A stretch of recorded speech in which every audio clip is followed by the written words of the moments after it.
what law really is.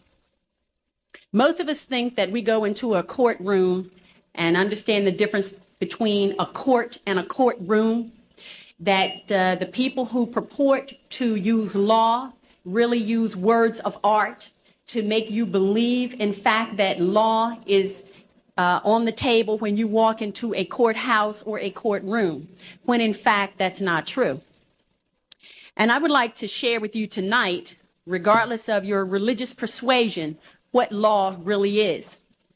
Law, and as Muslims would say, all law, is A-L-L space L-A-W, all law, all law. So for anyone who's of a Christian persuasion, don't be misled. And when you hear the term all law, right, that is also what we would say in lawful terms, a misnomer. Allah is not God. God has no capacity and no standing to all law, because God means governmental ordinance departments. There is no comparison. Now, who can use law? Law can only be used by people who are in their sovereign capacity.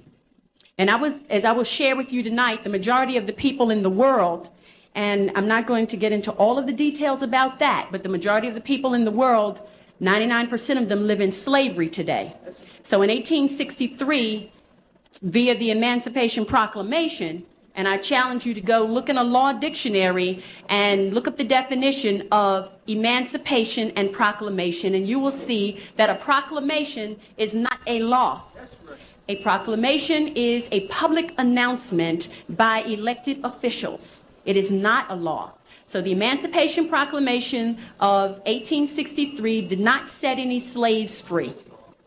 What it did was standardized slavery, the United States being the model for the standardization of slavery, that all of the other nations around the world, as they reduced their people from their sovereign capacity and forced them to join nation states, then they were able to issue statute, codes, ordinances, resolutions on them. And a statute, as in a state statute of the Commonwealth of Pennsylvania, is not a law. It is corporate policy of the corporation that calls itself the Commonwealth of Pennsylvania Incorporated. Are ordinances and they are resolutions. All right? And the reason they are not law is because the only people who can issue law are people who are acting in their sovereign capacity. And the people who sit in these seats as elected officials are not, in fact, in their sovereign capacity. They are in a corporate ward status, meaning that they are wards of the state. They are members of the corporation, which is a nonprofit that calls itself the Commonwealth of Pennsylvania. And as long as they have a birth certificate on record with the Commonwealth of Pennsylvania, with that birth certificate being a contract. A birth certificate is a contract. And as long as you have a contract with the Commonwealth of Pennsylvania Incorporated, you belong to them. And that's what slavery really is. Right? So who can use law? If you are a member of a corporate ward state, if you are a member of a corporate ward nation that calls itself the United States of America, you are a citizen. Look in the law dictionary and look up the definition of citizen. A citizen is not a sovereign. A resident is not a sovereign. You understand the difference. This is why on their documents, they use words of art. They use the word label. They use the word person. They use the word address.